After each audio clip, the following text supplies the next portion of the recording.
you ready?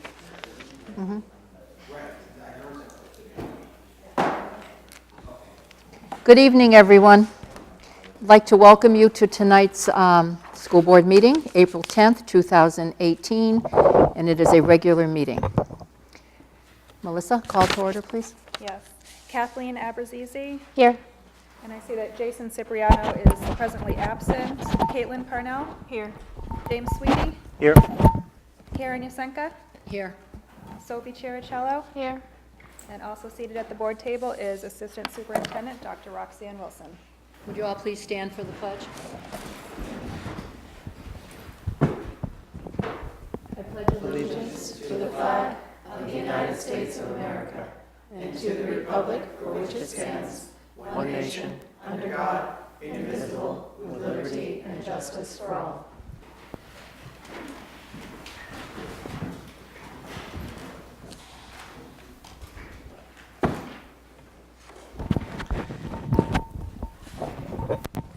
Okay, members, if you would take a look at the minutes before you, there are 3 sets from March 27th, our reorganizational meeting, our regular meeting, and our non-public meeting. When you've had a chance to look that over, Chair will accept a motion to accept the minutes. I'll motion to accept all 3 sets of minutes. Second. All in favor? Thank you. It's unanimous, thank you. Are there any public comments? There were no requests tonight for public comment. Okay, thank you. Administrative reports. Mr. Collins? The podium is yours.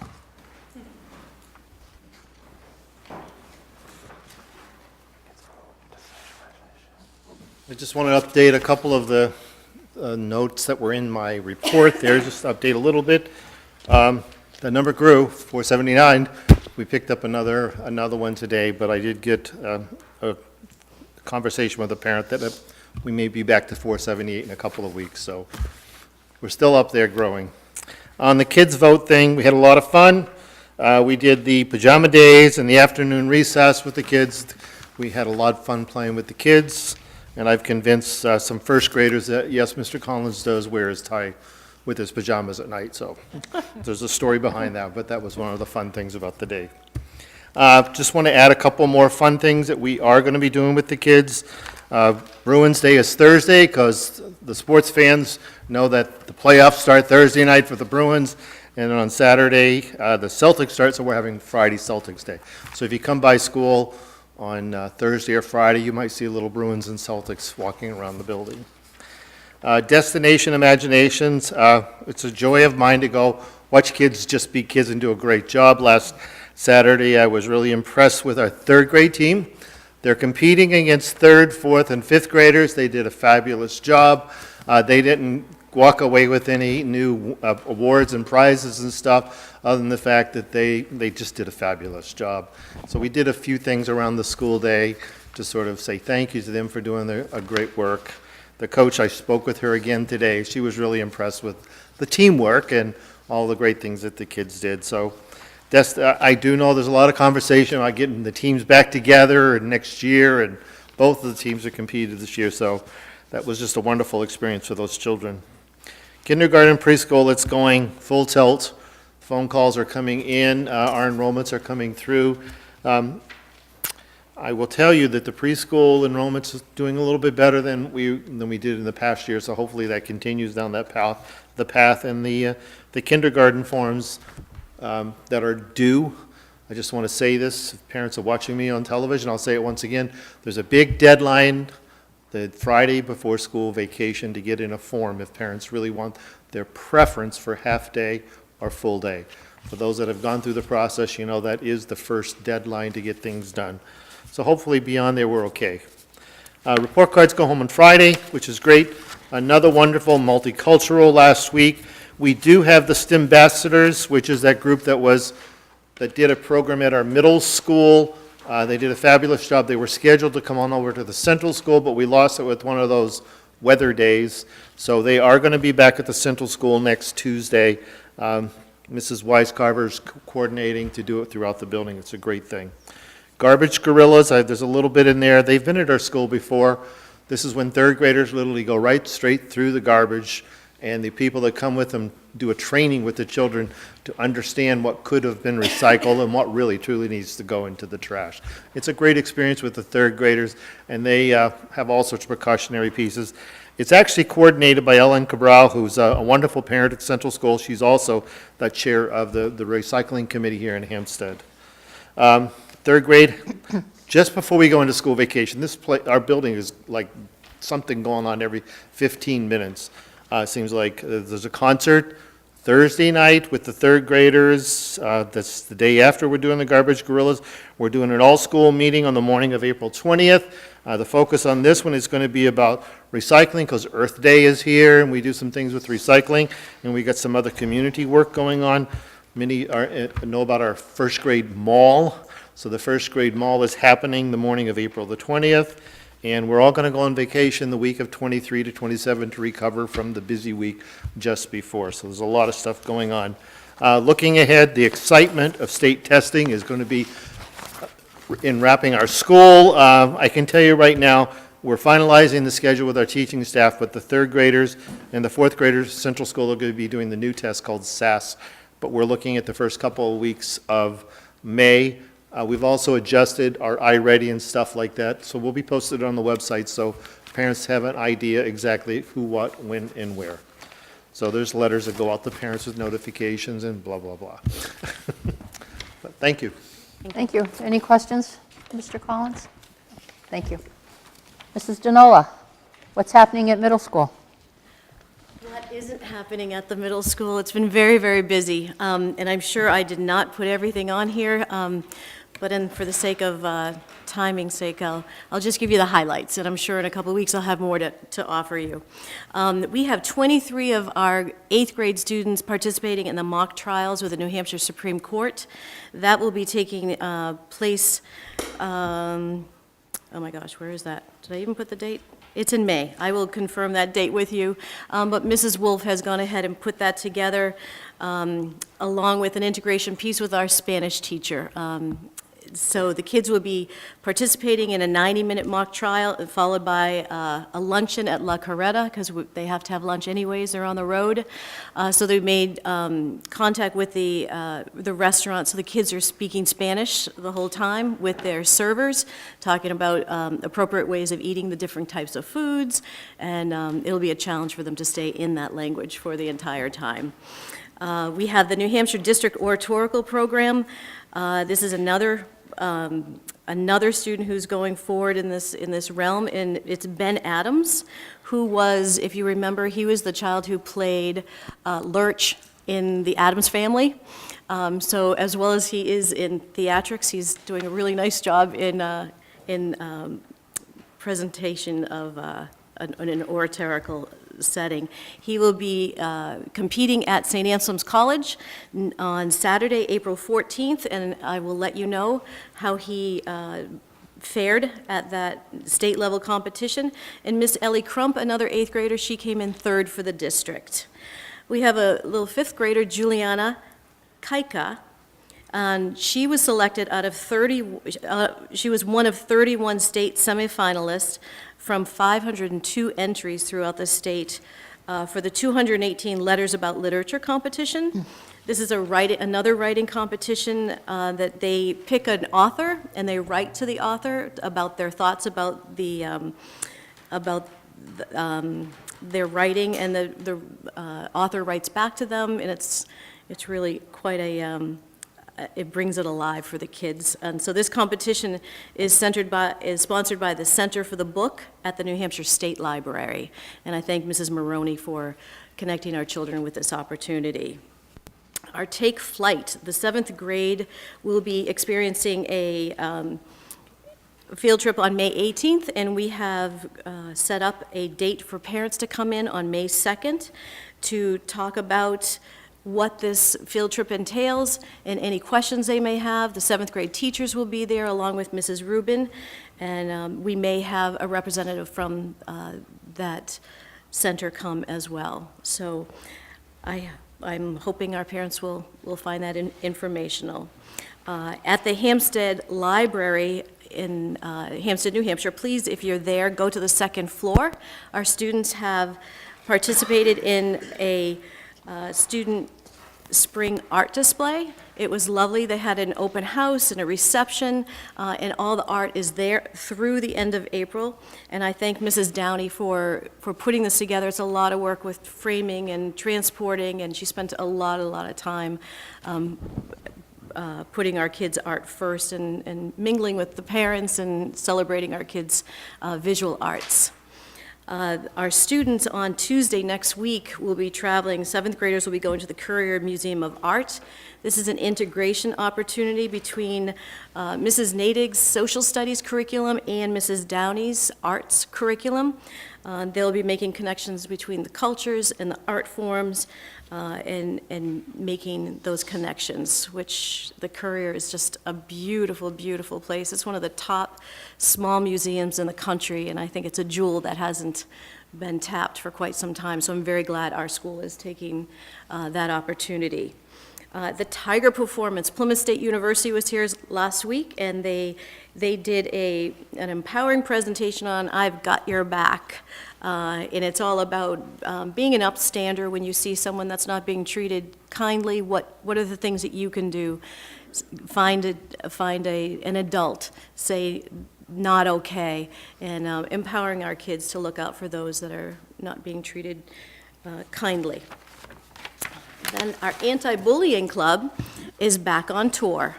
We will be traveling to our sister district, Sandown North, and we have approximately 30 students who meet before school and after school and during recess and lunch, and doing skits and promoting issues of social awareness to talk about interpersonal skills and how we can make the world a better place by working locally and in our schools.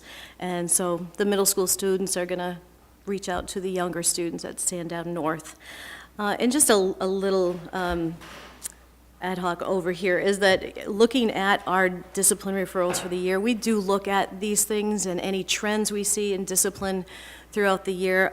We're happy to say that we have, at this point, 40 less discipline referrals this year at this time of year than last year, which is a decrease in 22%.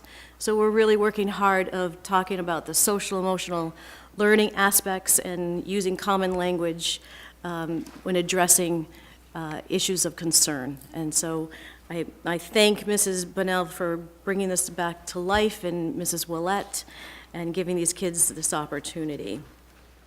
Mr. Fisher is traveling on Friday, this coming Friday, April 13th, and they will be rehearsing and participating in the New Hampshire Music Educators Elementary Honors Choir.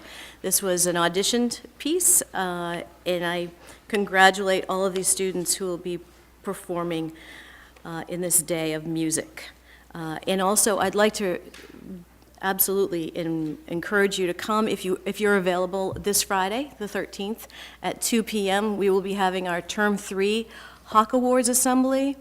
And we have, as you know, Isabel Povey that won the national award, and also Alex Barbuto will be commended as well for his national award.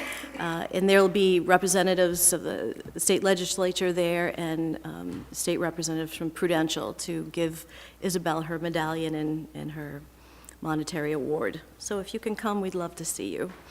And this past Friday, on April 6th, Mr. Nason and Mr. Mayu traveled with our student leaders, our 8th graders, who have been student leaders in student council or in other various forms, maybe student athlete leaders. And they spent the day over with Pinkerton, and this was a really powerful event for them. I was happy to greet them on their way in, because I was meeting with one of the deans at Pinkerton about some transition pieces, and they were coming off the bus, and they were just so excited that they felt like they had a feel of what Pinkerton was and what leadership opportunities there were for them.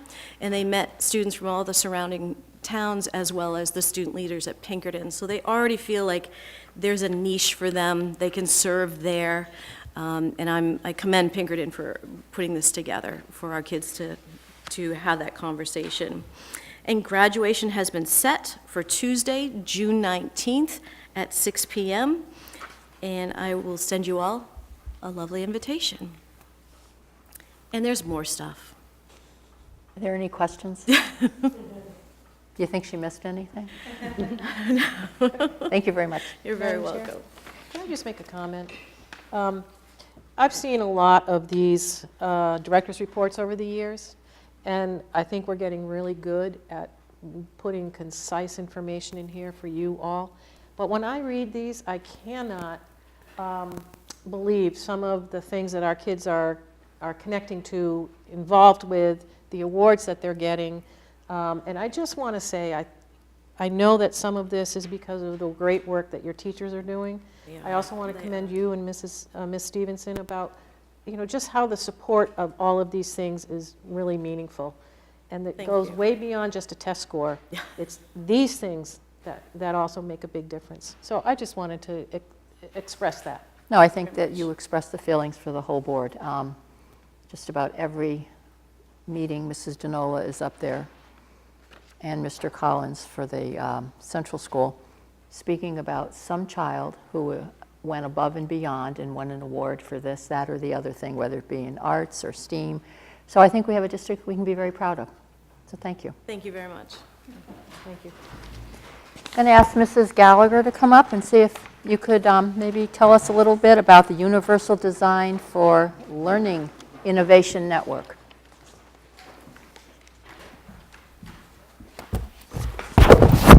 Okay, good evening, everyone. So I just wanted to take a moment to talk a little bit about an opportunity that we are going to be able to participate in, and this is for Hsdsb Middle School. CAST and the DOE collaborated together with some grant opportunities for 8 districts across the state to participate in a UDL Innovation Network. And UDL stands for Universal Design for Learning, and it really is a set of guidelines and a framework that looks at meeting the needs of all students by incorporating certain aspects when you're planning your lessons and your instruction so that you're going to meet the variability of all the students in your classroom. It's been in place, UDL, as far as the founding of that component since 1990. I feel really fortunate that Hsdsb was chosen as one of the 8 districts to participate in this opportunity.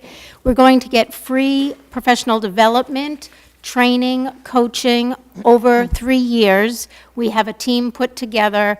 It consists of Mrs. Denola, Mrs. Bucco, myself, and then we have 2 gen ed teachers. It's Erin Natick, Lisa Babcock, and then 2 special ed teachers are Carolyn Davis and Sangeeta Sud.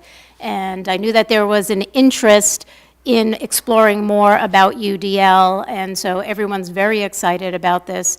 And the people who are involved on the team, as far as the teachers, they're going to be doing co-teaching next year, so it's going to be a real nice piece that they're going to participate in all this training and coaching together. And then the following year, they've all had the training, and now they're going to switch grade levels, the 2 special ed teachers, as they do. They loop for 7th and 8th and 5 and 6 as well. So it will be an ongoing process, and we'll be able to get free professional development for the entire middle school. There'll be a presentation. We're working on ironing a specific date and time for that to occur. And I want to thank everyone who's on that team, because everyone helped to collaborate and provide information that was needed for the application. Thank you. Are there any questions? Sounds like an excellent program to be part of and to be chosen for. Great. Thanks. Yeah, thank you. And Sophie, want to tell us a little bit? You have a report? Tomorrow is the last day of our modified schedule. So this week and last week, juniors had to take the kneecaps for science during their science periods. So for all periods except lunch periods, there was one day where the period was extended to over 2 hours, and all the other periods were 20 minutes. So tomorrow is the last day of that. They've also released the end of the year schedules for both seniors and the rest of the school. The seniors' last day of full classes is May 29th. Following that will be 3 days of finals, then 2 days of competency recover, and then 3 days of grad practice. The senior Saturday is also thrown into that. Juniors and sophomores and freshmen, their last day of full classes is the 13th, and then they have finals until the 19th. Their days only go for 2 hours for each final of those days. Tomorrow, the NHHEF is presenting Understand Your Financial Aid Package. This is for all parents and students who have received a financial aid package from a college for this year or will be receiving one for next year. April 16th, which is next week, is also Social Studies Week at Pinkerton. This is kind of like our Science Week, but instead it's for social studies. They have presenters like hypnosis and different psychologists. It starts off the week with our Psych Fair, which is on Monday. This is for AP Psych students. They will spend the whole day in the auditorium, and they will basically have different kids from lunch periods come up, and you can go check out their different experiments. They have just short experiments to do and explain what their concepts are. Term 3 officially closed, and report cards will be released next week. And 20 freshman girls also participated in the 6th Annual Girls Technology Day at Manchester Community College in the partnership with the Department of Education. This is something that Pinkerton does a lot. The science teachers choose the students, and they send the girls to go learn about different STEM fields and all of that. Great, thank you very much. What are you going to be doing on Grad Saturday? What, The senior Saturday? senior Saturday? What happens then? They have a breakfast, and then they hand out cap and gowns, yearbooks. There's no full schedule. It's just kind of to get everything ready. Okay, good. Are you all set? Yeah. Good. Hey, current business, tripod survey overview. And I'm going to ask Dr. Wilson, would you please introduce I will. Christy? The administrative team, the Hsdsb H team, has been looking at the tripod as a way to help us reach some of the goals for our strategic plan. And knowing that our sister district over in Timberlane has been using this tool for a number of years, and I've been part of that process, I knew some of the strengths that it would bring to our district. So I did ask Christy to come over and present, and I'm going to introduce her in a minute. She came to present to the administrators, and we were all very, I guess, informed and felt that, you know, this would be a great tool for us to use, and so we're here tonight to give you information and I think to ask for your approval because we're going to recommend using it next year. Right. This is Christy Michaud from Timberlane, and she is the Director of Accountability, Assessment, and Data. Good evening. Thank you. Welcome. So we're here tonight to present an overview of the tripod survey, and it is an academic survey. As Dr. Wilson mentioned, we are interested in using this survey in the coming school year. And as Roxanne mentioned, that this survey does support our strategic plan goal of a positive school culture and our student learning district goal. So in tonight's presentation, we're going to give you an overview of the tripod and how it helps to improve teaching and learning. We'll provide information about how it's administered to students, review a few of the practices that are surveyed, give an overview of how the results are presented, and Christy's going to be sharing how Timberlane is using tripod with their instructional rounds, and then we'll address next steps for Hsdsb. So Christy's going to start off. All right. Good evening, and thank you for having me this evening. I'm glad to talk about a valuable tool that we have found to be effective and quite valuable in the Timberlane district. We've been using the tripod survey since 2014. Not only has it provided our teachers with some great insights and some valuable information from student perspective, for themselves in their classroom based on their teaching, but it's also given us some great information to inform and lead through our district improvement efforts. So I'll just move to the next slide here, and to share with you that the tripod survey is an academic survey. It's really about student voice and allowing students to share their perspective on teaching and learning. And so when you think about there being no greater stake in in teaching effectiveness than students. This is a nice opportunity for students to be able to share what their perceptions are of the teaching taking place in their classroom. Now, this is a survey that students may take in their own classroom, whether that be a fourth grader sharing perceptions with their homeroom teacher, or at the middle school level, a student that's sharing their perceptions based on a math class or a science class or a UA class. We can get into that a little bit more as we go. The survey tripod was initially created by Dr. Ronald Ferguson of Harvard University. It's actually the only, that was back in 2001, but it's actually the only survey that was proven to be accurate and reliable, and it was used in the MET project. And if you're not familiar with the MET project, that's a project that was supported by Bill and Melinda Gates Foundation, and MET stands for Measures of Effective Teaching. So again, the only survey that was used in that pretty grand national project, and found to be quite worthwhile. As we go through, you'll hear us talking today about the tripod 7 C's. So again, the survey pertains to a particular classroom and is organized around 7 components. We call those the 7 C's. The tripod helps to improve teaching and learning, and you might ask, how is that so? The tripod results allow us to identify strengths and weaknesses, again, based on student perceptions.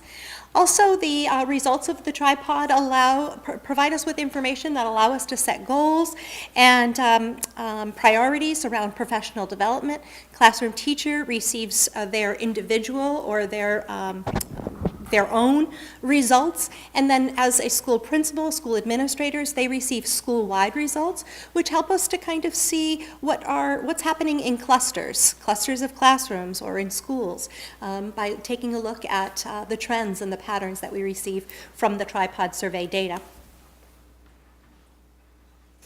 What we know about student achievement is that there are some influencers. When you think about predicting how students are going to achieve, and whether that be academically, social, emotionally, whatever, when you think about the whole child of teaching, you look at certain influencers.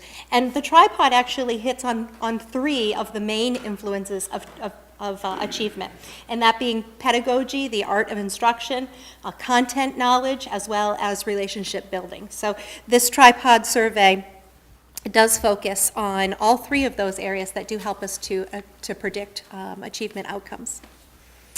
A little more detail about the tripod administration and the 7 C's. Again, it's an academic survey. It's focused specifically on teaching and learning. We're in the Timberlane District, we're administering the survey just once annually.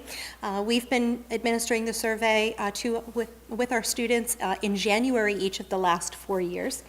Our students take the survey once in one of their core classrooms, as I was sharing with you earlier, and they also take the survey once in one of their UA classes. So each student is providing feedback to at least 2 of their teachers.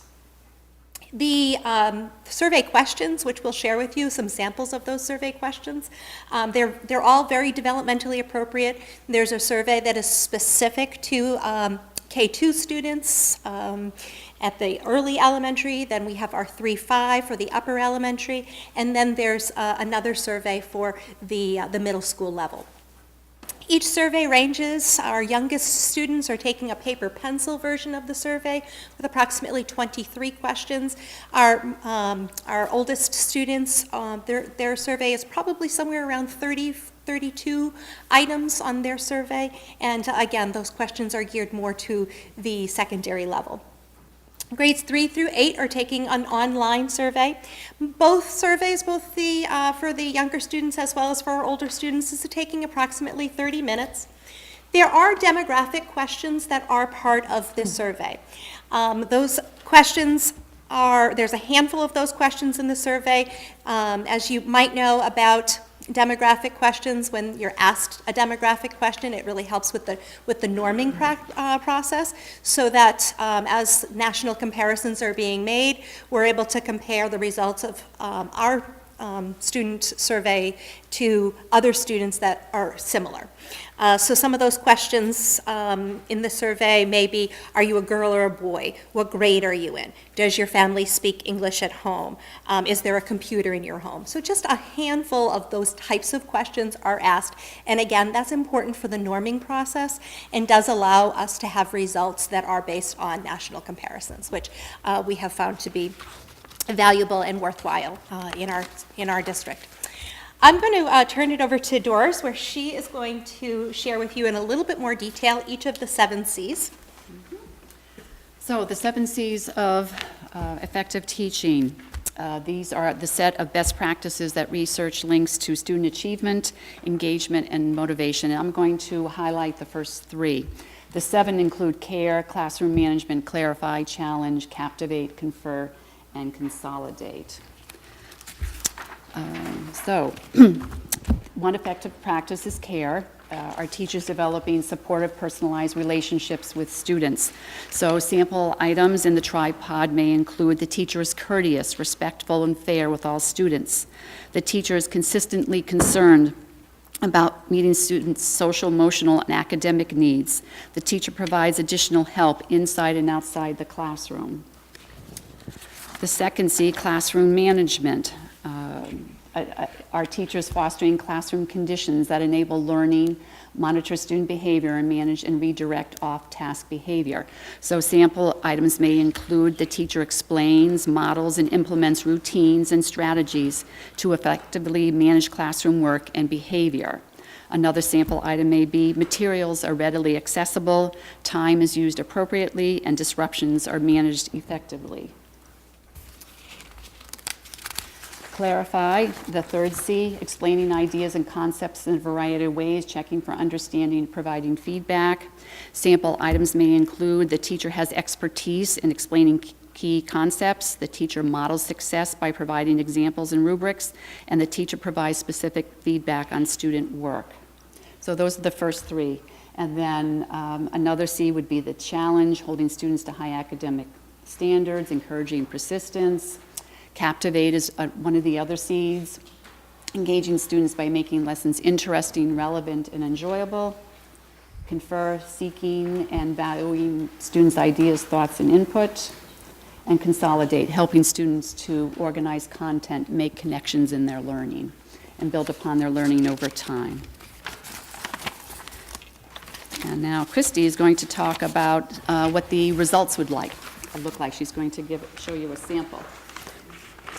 So on this screen here, you can see just a sample of what the results look like when you're receiving school-wide results. So the individual, upon completion of the survey, teachers will receive individual results, and then school principals will receive school-level results. And so this is just a snippet of what a school principal might see. What you see here is each of the 7 C's. There'll be a score. The score will be broken down for our K2 population, 3-5 population, as well as the middle school. And the score ranges are anywhere between 202 and 398. When you see down here in the key that any of the scores that are greater than 320 are above average scores. And you can see here on my sample table that Clarify at the middle school level, classroom management at the middle school level, those were above average areas for the school as a whole. 300 score is a midpoint, that's average. You can see on my table, I've just highlighted those sample scores in green. And then any score that's less than 280 would be an area of concern. So that would be your below average score. And again, you can see here just in the sample that under consolidate, that was one area of weakness. Now, what happens here is that since tripod is not, we're not using it evaluatively, in the Timberlane Regional School District at this time, individual teacher results are not shared with administrators. In fact, they need to be requested through tripod. So what we receive are the school level results. Go into a bit more detail than what you see here. Clarify. Then you'll see some item analysis, so the various questions that students might have responded to. How did they respond to those individual questions? You get that level of detail. on a school level report. But teachers will actually have, the results of the feedback that their particular students gave. For individual teachers, the way that it is shared in a school level report is just by a randomly assigned teacher, a number. So for instance, if I have 16 teachers in my school, I will see a list of 16 just random numbers. Again, those numbers are not aligned with classroom teachers, but does give the administrators an opportunity to again, look at trends and patterns throughout the school. We really have used the tripod survey in a variety of ways. Mostly, it has really been a tool that has allowed our classroom teachers to reflect on the perceptions, the student voice. In addition to that, we've used the school level reports to identify areas for improvement. We've developed goals and made those goals as part of our school action plans. Our teachers have had some great discussions through the tripod, what we call the toolkit, lots of reflection questions, some ideas for what captivate, what confer, what clarify might look like in an exemplary classroom. So they've been able to really kind of look at specific ideas that have come out of the tripod data and research, and then have some conversations about, geez, if they're willing, and willing to share, this was a really high area for me, this was maybe an area of concern, share what's happening positively in those classrooms, and then be able to replicate from classroom to classroom. So those discussions about teaching strategies and effective practices, having those discussions in PLCs around the 7C components has been super valuable in our district. And then also allowing teachers, encouraging our teachers to set personal goals for themselves, but also be part of that process of self-selecting professional development that will allow them to improve in areas where they noted might be an area of concern. The other piece that we've done with the tripod survey is we've connected it with our instructional rounds, and we just did this past year. Instructional rounds, for those of you who may not know about instructional rounds, is when you have a team of educators and administrators, or a team of administrators, or just a team of educators that visit classrooms. And during those classroom visits, they're observing school-wide trends and patterns, and they do that based on a problem of practice that has been identified. So when we connected the instructional rounds to the tripod survey results in Timberlane, what we asked each of our schools to do was to consider a tripod 7C area that was perhaps they received a lower score school-wide. And so let's say that was in the area of challenge. What we did as an instructional rounds team is we spent some time talking with them about their data, about their problem of practice. We used that data to inform our instructional rounds. We went out and visited, we actually visited over 100 classrooms in about a 4-week period as a superintendent's leadership team just this past January. And during that process, we were able to collect a lot of information. We were able to recognize lots of great things that were happening in classrooms, which we were able to recognize and to highlight in the reports that we shared with them. And then we also were able to share with them some valuable recommendations, some things that we, gave them for some tips that might help them to improve in that particular area that they noted was an area of challenge for them. So that's just a little snippet of how we've used the tripod results in combination with our instructional rounds, but just another way to use data in a way that's actionable. I'm sure you hear all the time about data that people say, gosh, we collect all this data but we don't do anything with it.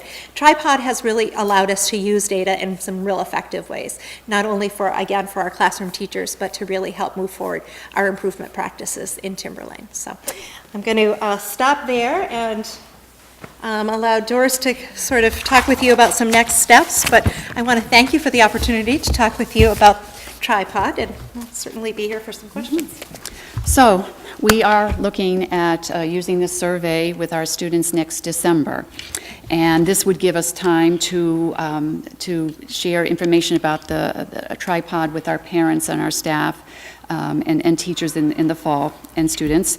And giving it in December would also give an opportunity for teachers to look at their individual results and make any changes in their instructional practices then between December and the end of the school year. And administration and teachers could also do instructional rounds in the month of January, as did Timberlane, to really delve into one of those particular 7 Cs. And we have contacted Tripod to get an estimate about the survey. The cost of the survey would be about $5,200 to do the survey in the coming school year. So we'll be investigating some funding, such as our Title II grant. We do now allocate $2,000 for our Education for the Future survey, so that money would be available to us as well. Any comments, questions? We have our expert here on the survey. Questions from the board? I'll go last. So are these surveys anonymous? Yes. Okay, They now are. you said the school gets school-wide results, but the teachers can get results too, right? Yes, They they have get to their request them? individual results. Individual results. They get their individual results. When I was mentioning about requesting from Tripod, and that's through that process, if you ever chose to use Tripod results in an evaluative manner, you could ask Tripod to share with the administrators as part of the reports that they share. Instead of a random teacher number, they could put a teacher's name to the, to the results. But at this time, that is not how we use the Tripod survey. So the teacher gets a result. but the Teacher gets the administrators don't. results. And administrators just get the cumulative school-wide results. So I guess my only question with that you brought up, if it's remaining private, how is it going to be monitored or identified if the teacher's actually making changes based on what the students indicated? So we have had some conversations in our district about the possibility of moving in that direction for the sole purpose of allowing administrators and classroom teachers to work together on some of the goal setting, also to support, and to help coach them in areas of weakness. In the first years of our survey, we have not gone in that direction. It's a direction that you can choose to go in. We've really found that we have used the data in other ways. We do have several teachers that have been open with their results and have talked about areas of strength and areas of challenge. I understand what you're saying. It's just, at this point, it's not how we have utilized the survey. But certainly something that we have spoken with staff about and our teachers union about in terms of something that could happen down the road. Okay,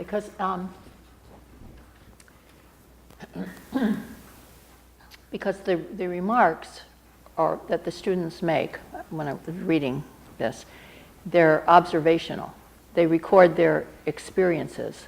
Their remarks are not judgmental. It's not like I like this or I don't like that. It's just stating this is what it is in my classroom. Yeah, let's go back to a sample. So here's an example of a question or an item on the survey that the student might respond to. My teacher takes the time to summarize what we learn each day. And so there's students can choose a more favorable response or a less favorable response.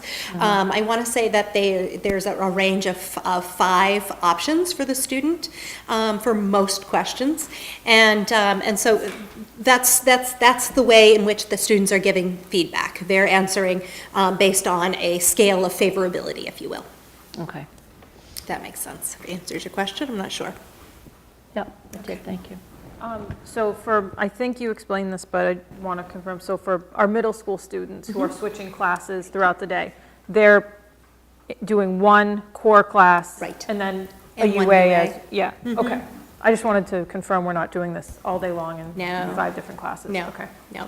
Twice. No, so any one student, they might do the survey with their science teacher giving feedback there, and then they might do it again in PE. Okay. And it's only done once a year. We've only administered just once a year, and yes. And the demographics, I know you say that that's an opt-in. Right. How would that work if we did have parents who felt that they didn't want their child giving out what they might consider personal family information? Yeah, and so we ran into that a little bit just this past year with those demographic questions. We did not have, we had some students that did not answer the demographic questions. And what ends up happening with that is that it does vary the results that the teacher receives a bit. What happens is that those student results are not what they call adjusted, and then they're not part of the national norming. And so, I mean, we would encourage that students do respond to those questions, because you do end up then with the comparative data.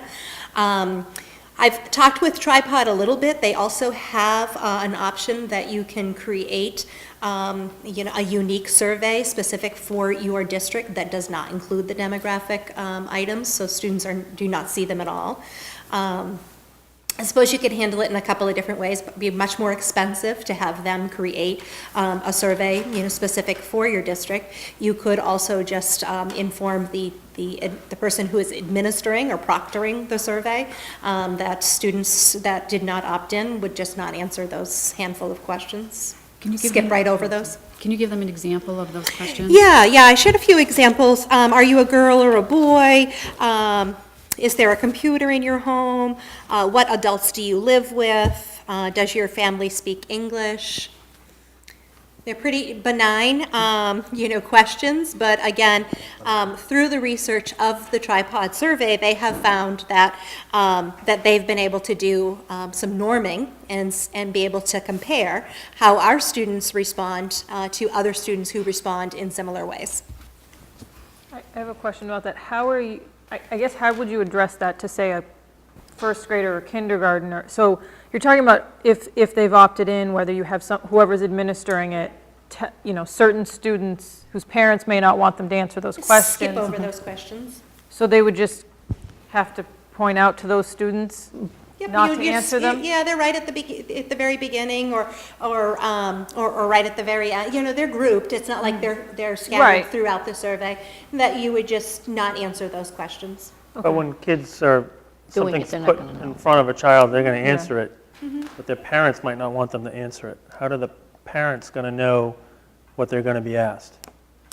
And then find out after, my kid answered these questions, I didn't want them to answer these questions. They're not going to see this survey, the parents, correct? I guess that would, my thought is that if parents did not opt in, that they, the proctor would have to be, they'd have to verify that those questions were not answered, right? So, it would be instructions to the student not to answer this portion of the survey, move on. Okay, so you said that they're grouped, that all the demographic questions are in one place. Is it possible to have Tripod give us a package that just doesn't have those questions in it? So that's the piece that I was sharing with you, that you'd actually have to have a custom designed survey. So the K2 is a paper pencil survey, and so, I would guess that in that process, maybe it would be easier for those questions to be omitted through the printing and the press of those surveys before they hit your school. The online survey is the piece that would probably end up having to be more customized. Because in studying this and listening to other schools and districts who've had it, I think it's a very valuable survey in all respects except this one. It's been these demographic questions have been very controversial in many districts that use it, and I think since we know that going forward, if there's a way we could eliminate that controversy and focus on the survey rather than having all the noise about the personal questions, if we could look into eliminating those, I think we would move forward in a much better way. It's something that our district has had to look into as well, because those questions did come up just this past administration. Not something that, that noise, we didn't really deal with that too much in our first 3 administrations. This past, we did have some families that were uncomfortable with that. So that opt-in, opt-out process is also, certainly could be used with the entire survey if parents opted out of the survey or opt in fully without having to say, I opt in for this portion but not the questions. It can be handled perhaps in that way. But perhaps just the custom design might be something that we would want to explore. You might want to explore that. We may do the same in Timberlane. And there would be an extra cost associated with that? There is, Do you have any yes. idea what that cost might be? I don't. Okay. But we'll contact the company. Yeah, we can look into that Look into further. that. I have a question. When the kids sign in to take the online test, do they put their name in? No, they do not. Well, that's, there is no, Anonymous. there's no demographic of who is actually responding. It's just a student in the class. So, it's a little bit different than when we have to do the state assessment, where there's a lot of personal identified information. So this is a little bit different. And the beauty of this, or I guess the value of this, is some of the normed Comparisons. conclusions that we get. And so that would be, I think we can look into that, but I think we have to look at the number of questions, what the questions are. The survey questions, I know that, Tripod is going to say some of that's proprietary. We can't give you every single question before you take the test.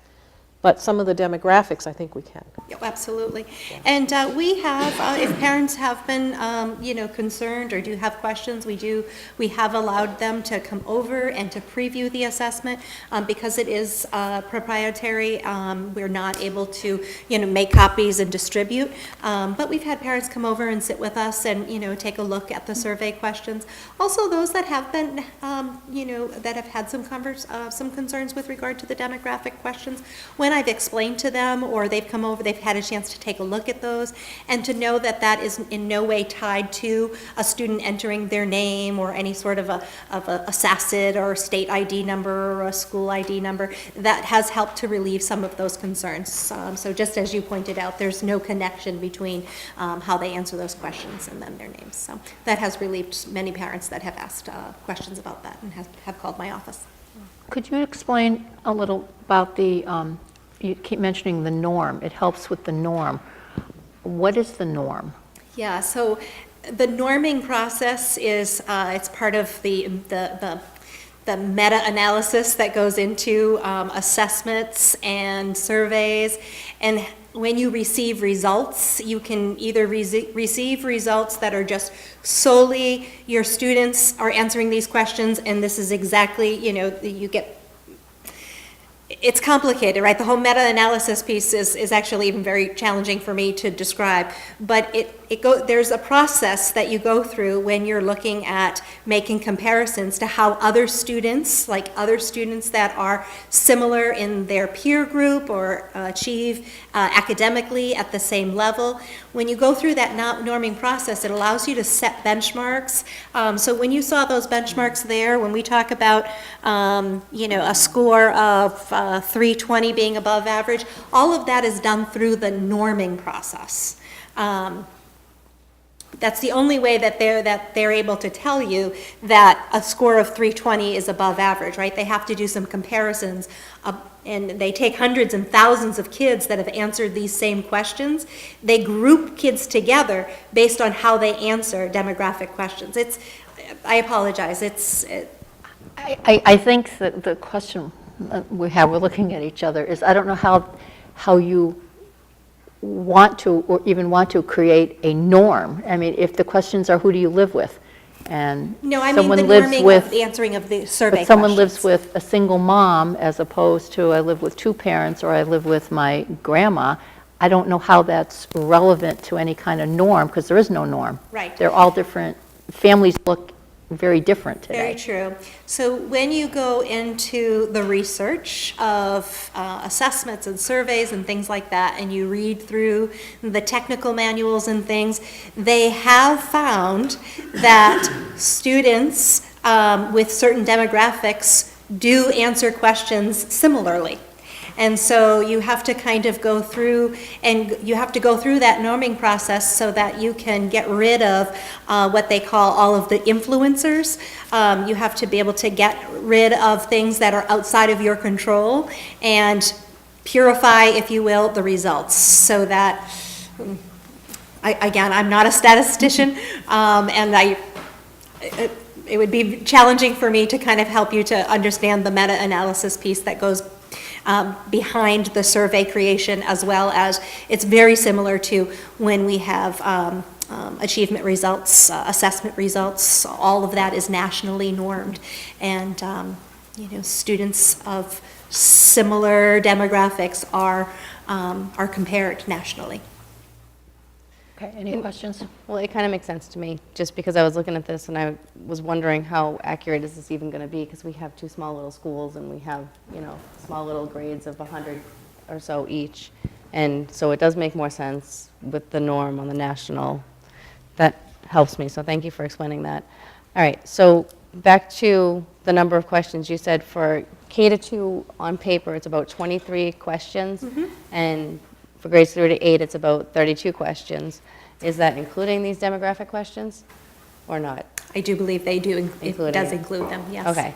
And, okay, so K-2 being pencil, these tests are administered with the teacher in the room, by the teacher? No, we have trained administrators and other adults throughout the building who administer our K-2 students in small groups. Okay, In small groups. all right.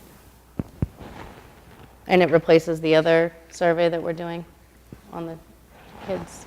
The Education for the Future survey is a different type of survey. It really focuses on climate, and that is something we have to discuss as administrators. Is there still a place, a role for Education for the Future survey? Is that something we want to do possibly every 3rd year? I think that's just to be determined. It's a different survey than Tripod. Tripod is really focusing on students' perceptions of instruction, of learning, whereas Education for the Future is very focused on school climate. But it does also deal with climate and school environment. Yeah, I under just the read care section. 50 pages of this, and it talks a lot about school climate and environment. But they haven't decided yet. They haven't decided yet, though. Any other questions?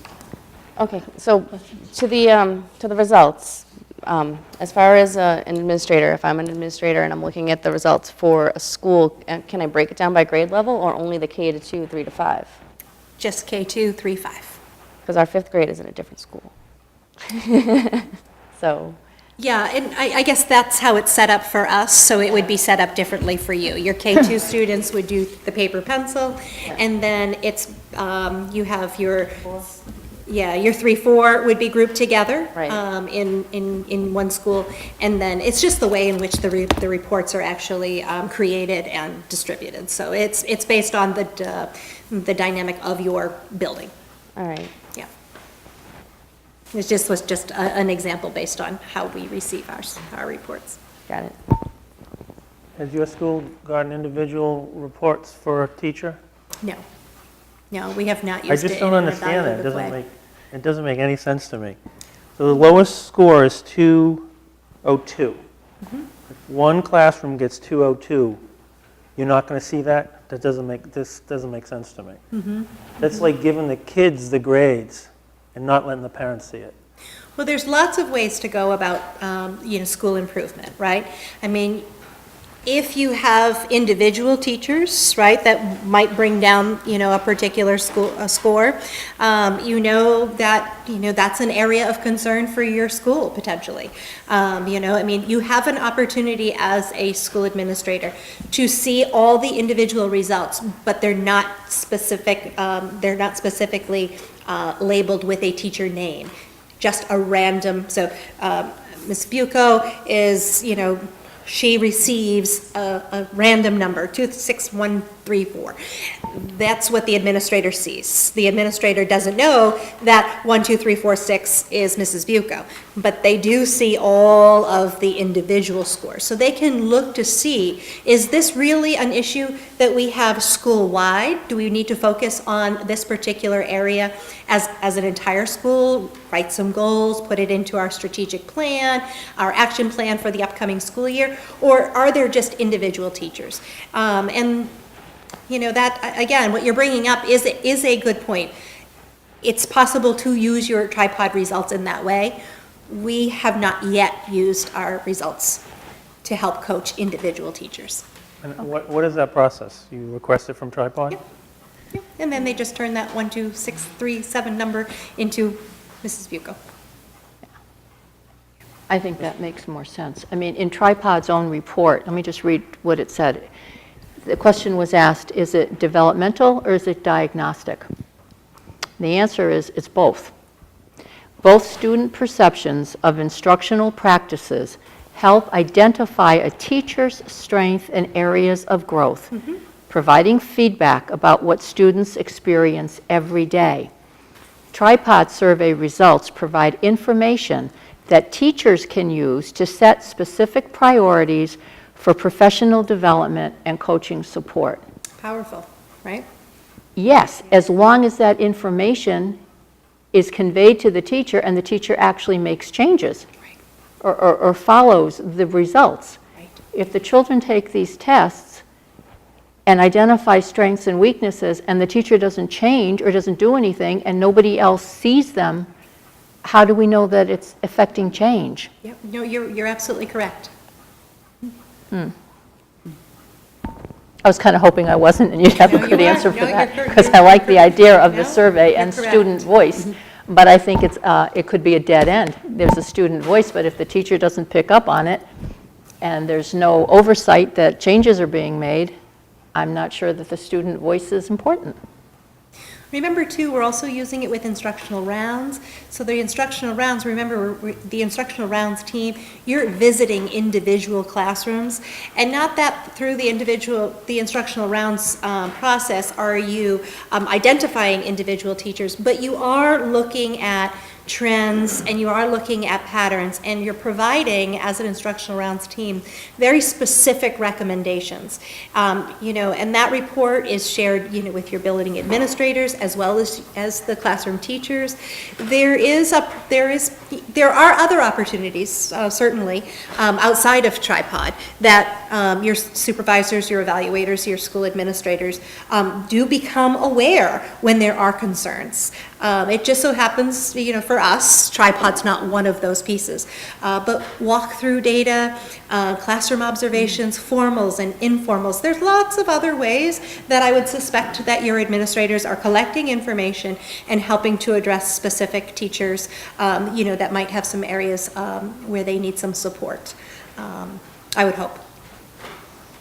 Can I just add a couple things? One, when we were talking about this, we were focused mainly on school improvement and trying to reach some of the goals for the strategic plan. So, the conversation has not been about teacher evaluation and using that for this purpose.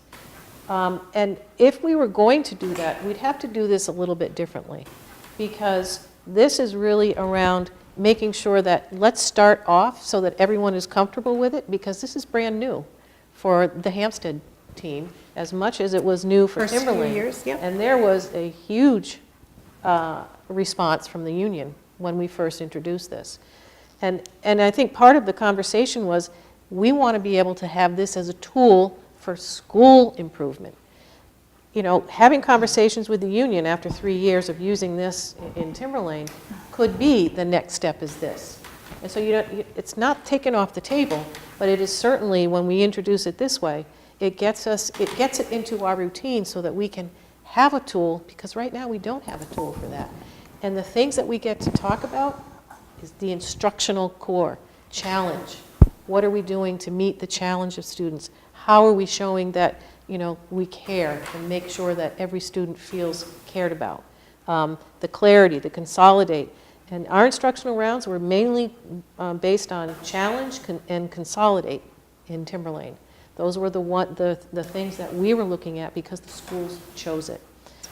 So I don't want to jump to, let's use this tool for teachers. They're getting the feedback.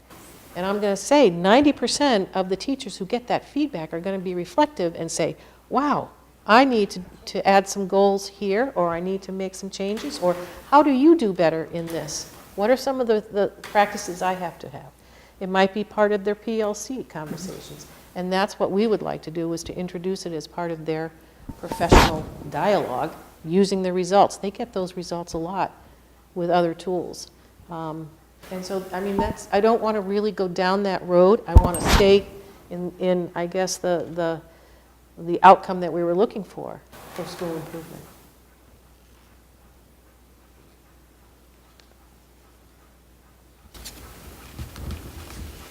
Any other questions?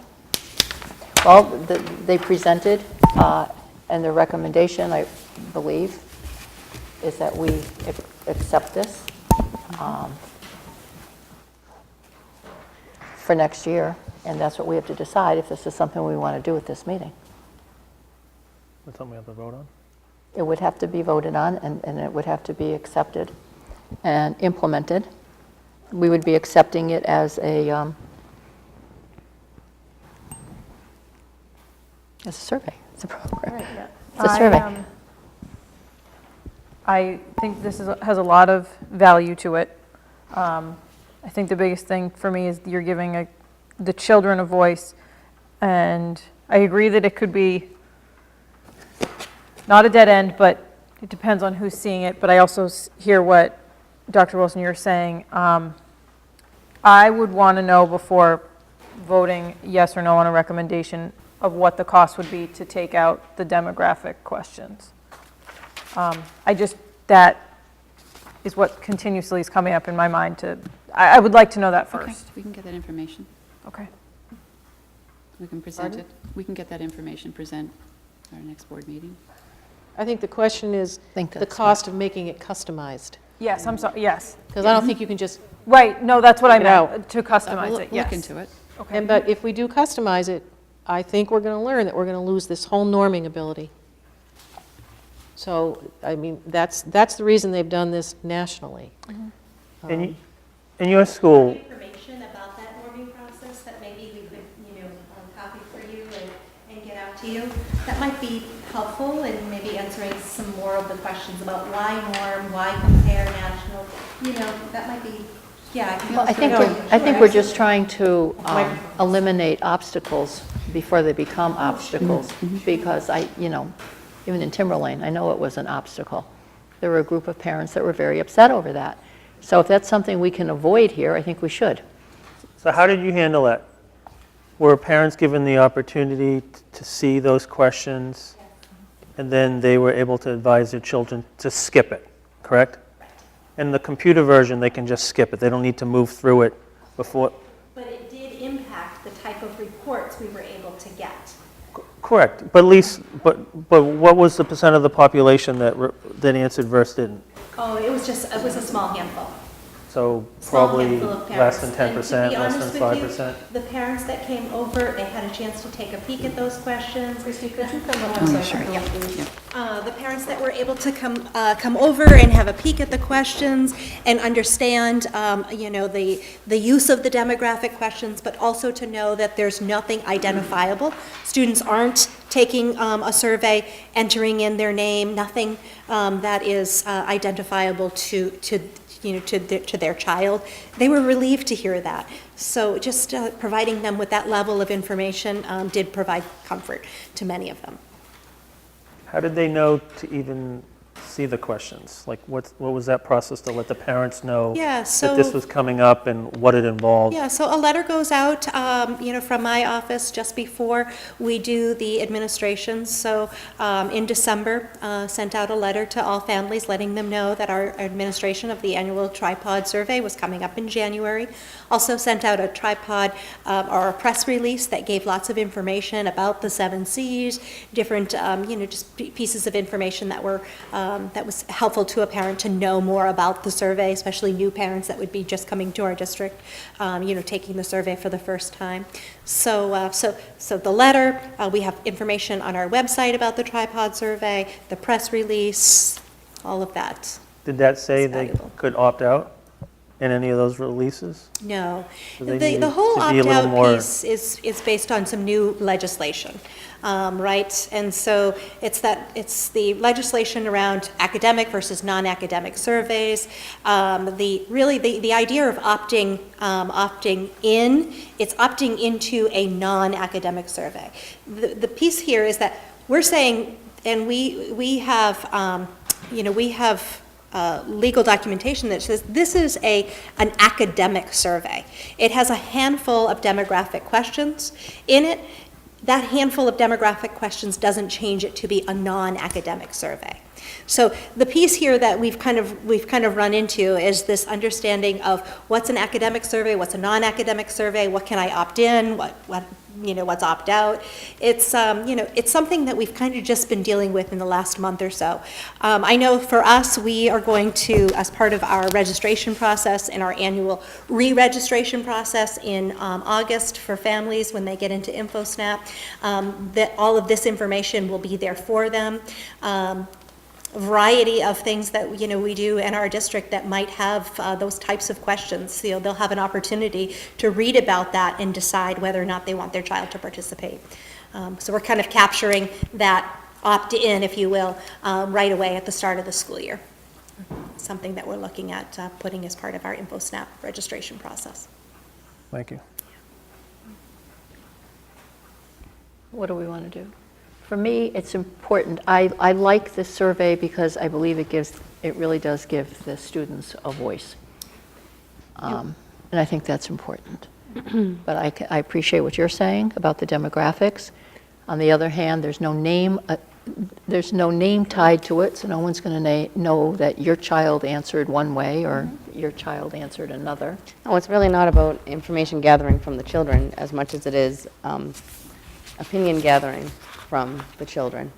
And it's not affecting teacher evaluations so much as it's affecting teacher feedback and school feedback.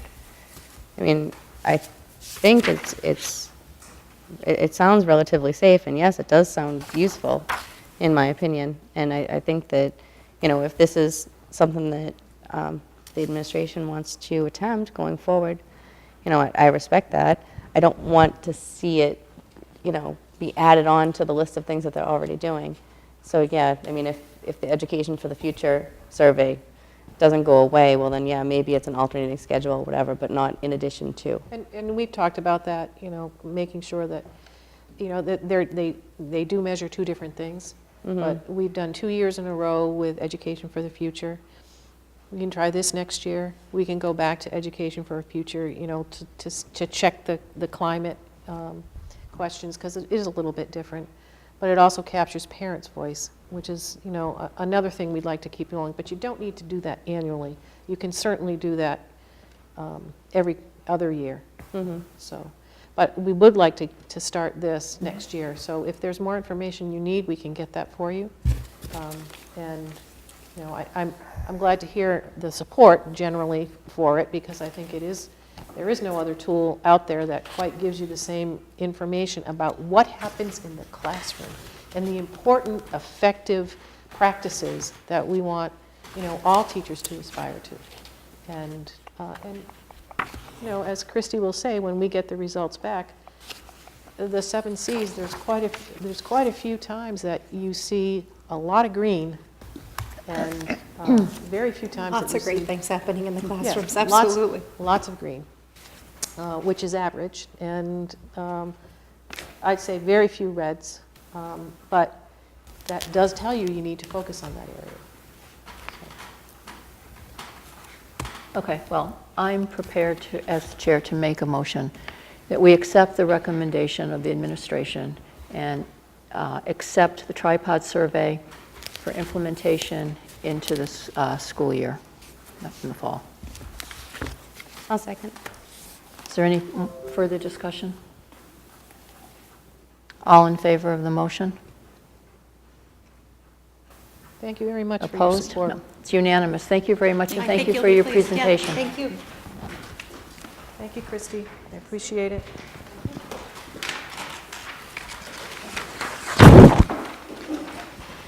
Okay. Board committee.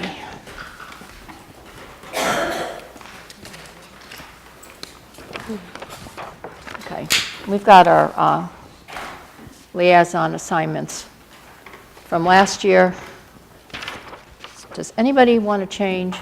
Do it that way. Is everybody happy doing what they're doing? I've spoken with Jason. He's very happy being technology, New Hampshire School Board Association, and legislative liaison, same as this year. Let's start with Mr. Sweeney. Do you want to stay on facilities? I'm good. Okay. Kathleen, would Yeah. you like to stay on special needs? That's fine. And you're also Saresk, Yeah. and you're also policy. Well, unless anybody else wants to serve on the policy committee or check the vouchers, I'm not trying to steal all the fun for myself. All right. That's okay. What's that, for vouchers? You go in every other Tuesday, and it takes about half an hour, unless there's a lot of receipts, and then it could take like an hour, you just go through. It's really informative. You see where all the money goes. Yeah, you see exactly where we're spending all of our money. My And son has practice on Tuesday. Does it have to be on Tuesday? Well, she's actually been getting them ready like Wednesday afternoon.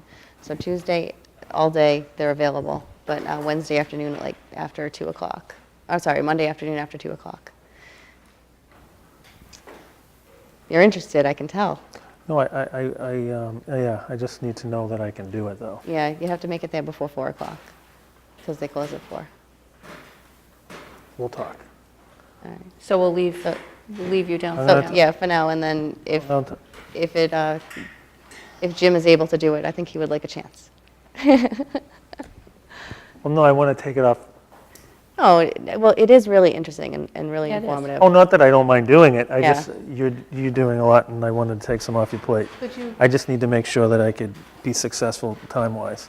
Could Why don't you both do alternate, it? or- Is that possible? One can't make it, the other one can? If you wanted to do it that way? Well, if you have like commitments where you can't make it, then that would just Well, I be need silly. to look at my schedule Yeah, and make so sure I can do it. I'll do it for now, and then if we change it at a future meeting, is that okay? That's fine. Yeah. Policy committee, Kathleen and myself, unless someone else would like to do that. Caitlin, it meets during the day, usually around 10:30 on a third Tuesday of the month. Oh, I can't. One meeting a month, and it's only an hour. No? Kathleen and I will stay on policy. Sorry, guys. HMS, middle school, Caitlin? Yes, unless Mrs. Denola wants to kick me out. All right, you're there. I'm on central school, unless someone else would like that. I'm happy to stay there. Tell No? you. Sorry, Mr. Collins, you're stuck with me. No complaint. By default. You got me. Safety committee, that meets only like twice a year, 4 times a year. Oh, I missed 2? No. 4 times a year, and I've been serving on that. If someone else would like to do that. It also meets during the day.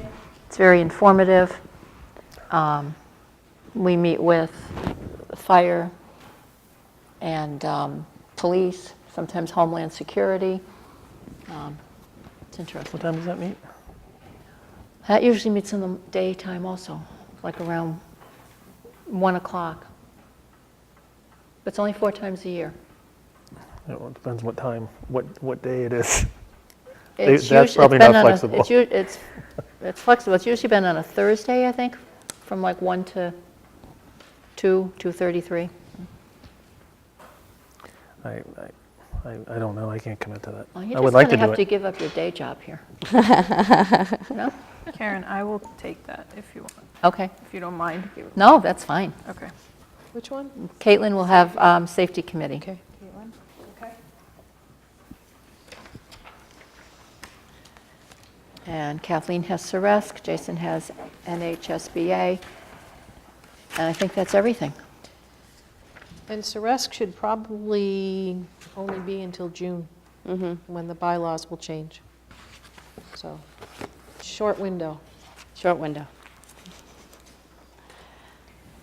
Okay, policies. we're good on that. Now we're on to policies. These are all for second read and adoption, 11 of them. Has everyone had time to look at these? You did at the Yes. last meeting. There's, Any corrections on any of them?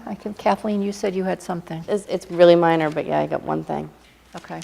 All right, so on student transportation services, policy EEA, in the last sentence of the first Wait a minute. paragraph. EEA. EEA, under general operating policy. Yep. We just need to reword the last sentence. It currently says drivers may not load or unload pupils at other than authorized bus stops, and that to me is awkward, if not incorrect. Oh, So, it's just grammatical. so I think, yeah, exactly. So I just think it needs to say drivers will only load or unload pupils at authorized bus stops. Okay. Doesn't change the meaning at all. No, it doesn't. Okay. Okay, we can make that change. You have that, Yep. Dr. Wilson? Okay. I was hoping you would change load and unload. Yeah, well, that's what they That's call it. They actually call it offloading. But, all right, so I'm going to motion to accept policies AD, Just the policies as presented policies as Second presented read. with a slight amendment to EEA. to EEA. Second. All in favor? It's unanimous. Thank you very much. 11 of them down. Now we're moving on to renominations. Dr. Wilson? You want to tell us what we're doing here? Yes. We have a list, confidential, because it's dealing with personnel. But this is the list of, as you know, we do this every year at this time. We provide you with a list of those staff members who are going to be renewed. They're professional staff members. And according to the RSA, they need to be notified before April 15th. So you will have, you have a list in front of you of all of those I'm sorry, all of those teachers. And we have some that have, are going on to continuing contract. And so you have those in front of you. We also have some special ed staff in the back of the package. We nominate them separately, as well as administrators.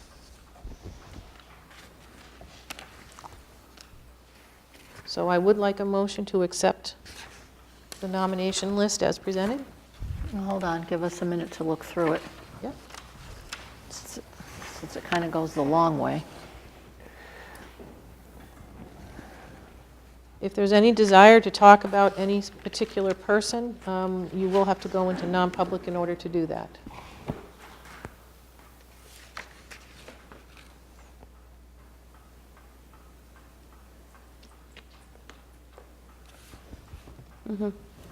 Can you just discuss what, or explain what the non-continuing contract is? Those are teachers that have come to us, they're either early in their career or they've not had 5 years in another district in New Hampshire. So in order to get tenure, as they call it, under the RSA, you have to have 5 years now. And as you can see, we have one person moving over from Central School who's met that requirement now. So now she will be going on continuing contract, and they are considered tenure.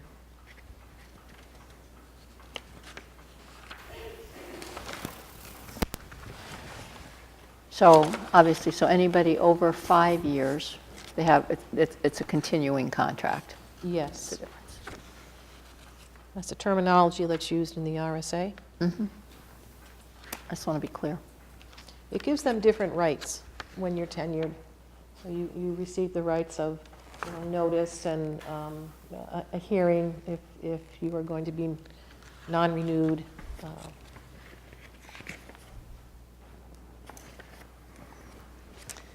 Okay, motion to accept the renominations as presented. Second.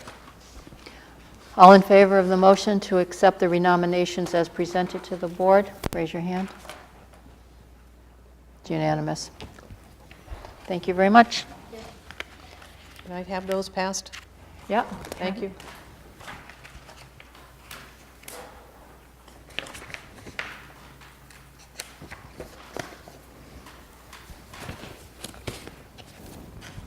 Thank you. Appreciate it.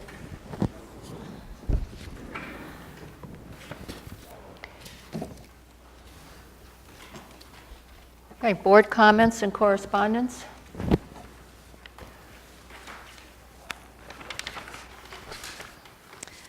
Wait, do we have to accept this separately? Or was that part of it? What? Retirements? That's part of the personnel report. That's part Oh, of the that's- personnel report from Dr. Wilson. Oh, I so do sorry. have a personnel report that is Yes, coming all after right. your report. Okay. Board comments. Go ahead, why don't you start us off?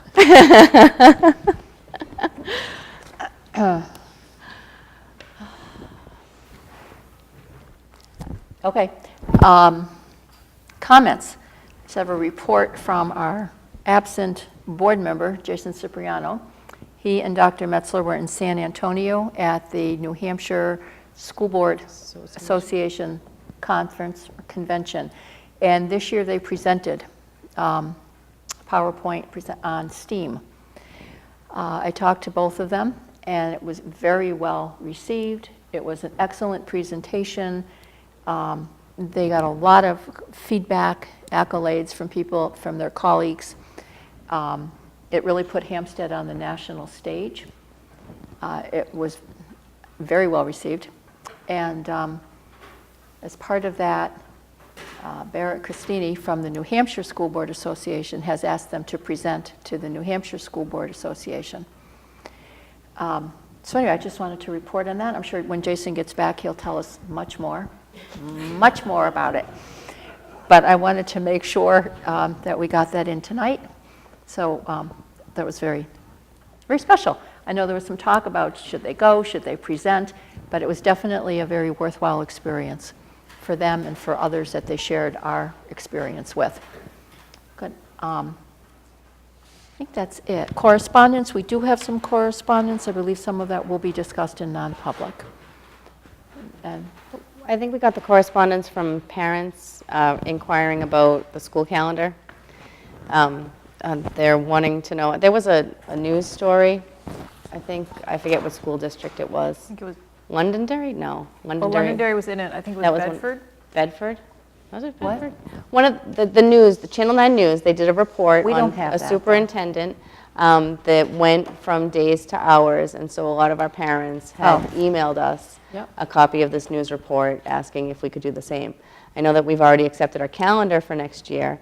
I think the sentiment is they're asking us to look into it, as the way the superintendent of whatever district it was that I cannot recall was very good at emphasizing the pros to switching to hours.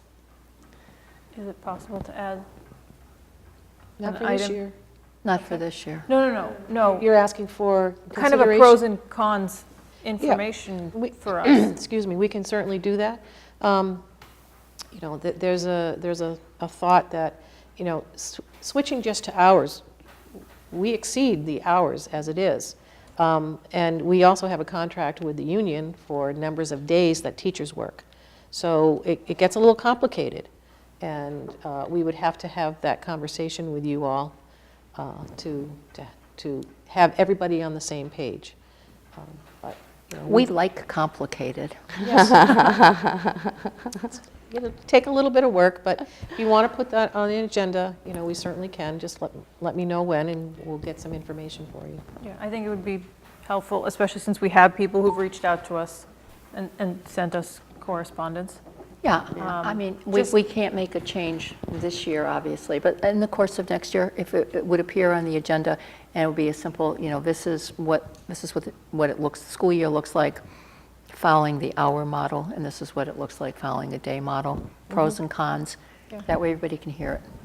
We will find that if we go to hours at the middle school, we are tight, very, very tight there, because it's one of the shortest days Well, there are a lot of things too, I think people, it's not just hours, it's instructional hours. Well, exactly. You and can't that's what I'm just, you saying. can't count the whole day. Right, and there are some things you can count at the elementary school, like recess. You can't count that in 6th, 7th, and 8th, I mean, in 7th and 8th.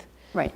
So in one school, we might be well over the hours, the other school, we're very tight. So, you know, we'll have to talk about that.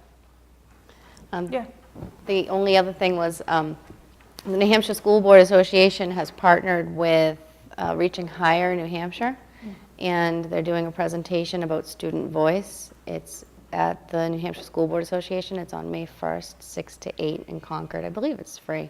But they're going to have some students there from high schools and everything presenting just about how they're rethinking education based on listening to students, which kind of fits right in line with our tripod survey conversation. But I just wanted to mention it.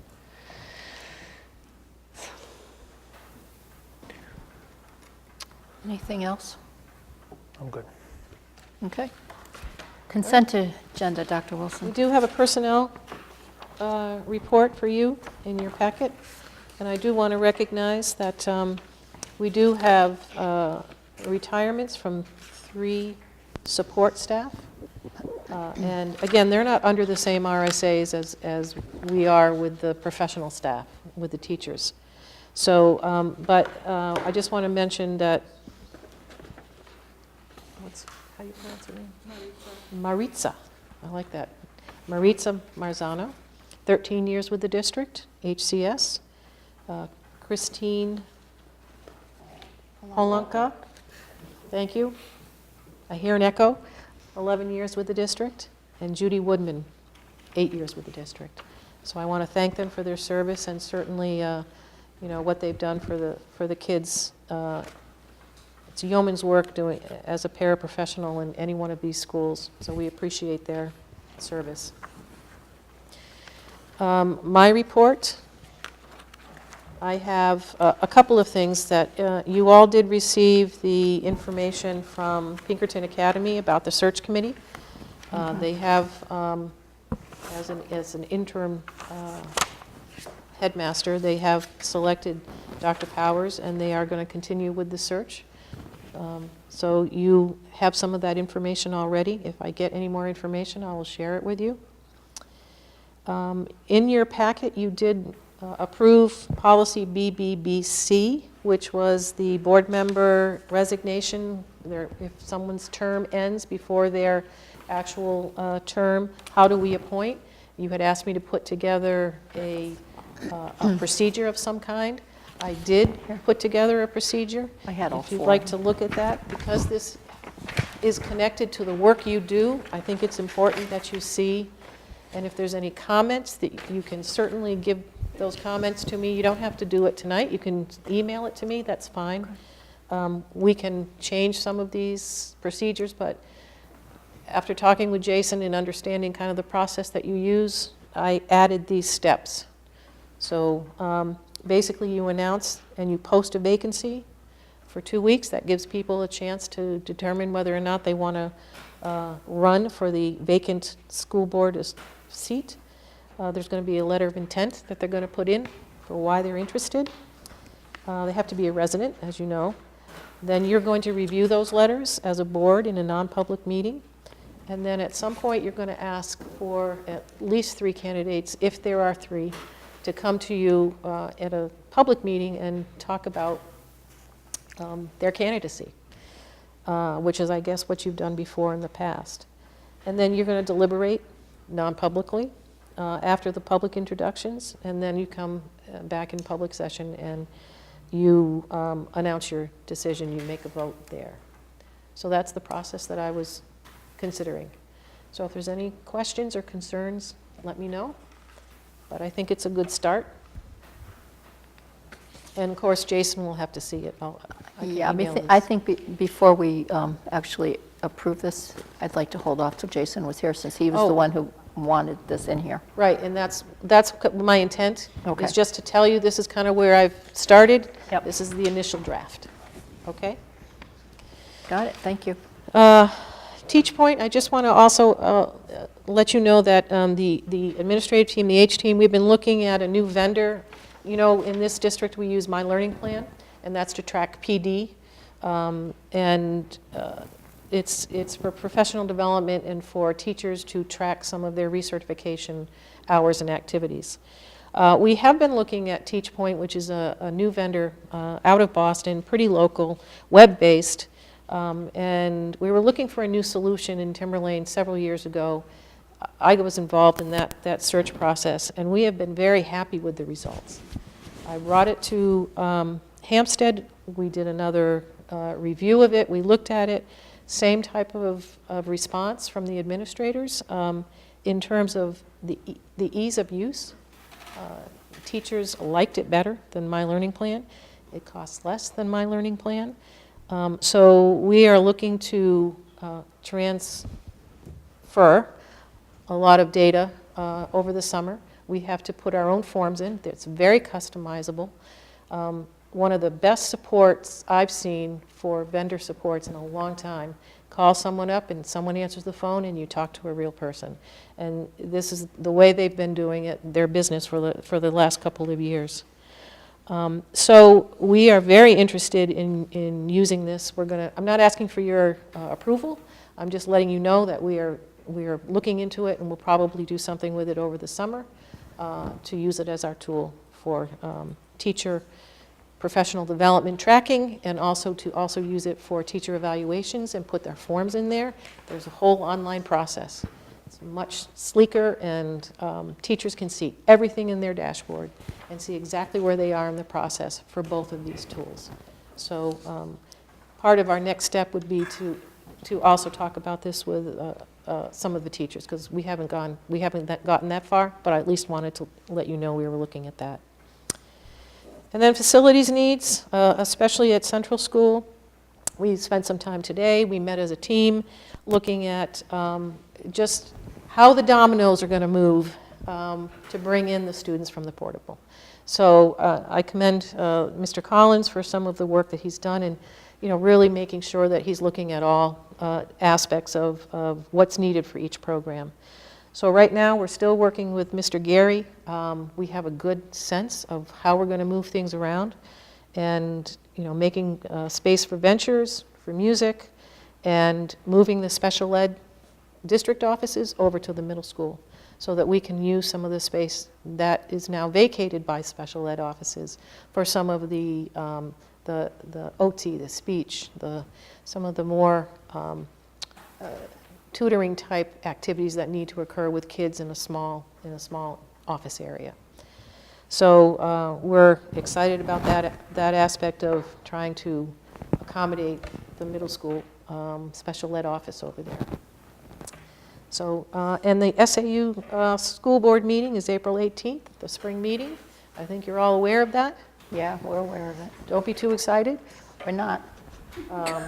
But I will see you there. Thank you. Okay.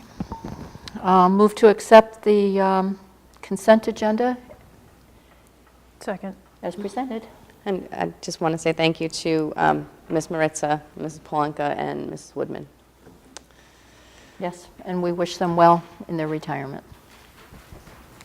Back to the motion to the consent agenda. Is there a second? I think You did? Yeah. All in favor? Thank you. It's unanimous. Thank you. And you have your finance documents? We'll do them. We have Okay. time. Thank you.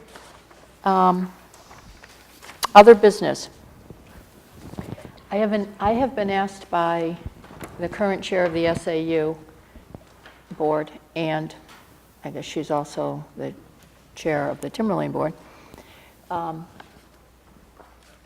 to see if anyone on our board would want to sit on a search committee for a treasurer for the Timberlane Regional School Board and the SAU board. I'm bringing this forward because I was asked to. However, I just want to give you a little history on this. Hampstead has a treasurer. We elect her. It's Laura Jones. And as far as as far as I can tell, Timberlane is their own separate entity. They need to get their treasurer however they choose to do that. The SAU board, the way I understand it, by policy, BBBH, and also RSA 194, when we meet at our organizational meeting, the board at that time will elect a treasurer for the SAU board. I don't have the history on why the treasurer was the same person for Timberlane and the SAU, and I don't really even need to know that. The question is simple. Does anyone on this board want to sit on a search committee with Timberlane to find a treasurer for the SAU board and the Timberlane board? Any takers? No. No. Thank you. Next. No. And I will see you at the SAU meeting on the 18th, at which time we will take this matter up again in a more appropriate setting. Okay. Non-public. We are going to have a non-public under RSA 91A3:2I, security, and E, possible litigation. Can I have a motion to? I'll make the motion. Thank you. Second, thank you. Mrs. Abbruzzese? Yes. Mrs. Parnell? Yes. Mr. Sweeney? Yes. Mrs. Yasenka? Yes. Thank you. I'd like to ask that the room be cleared except for Mr. Gary and Mr. Collins. Drive safe. And should we want Nancy here for the union stuff?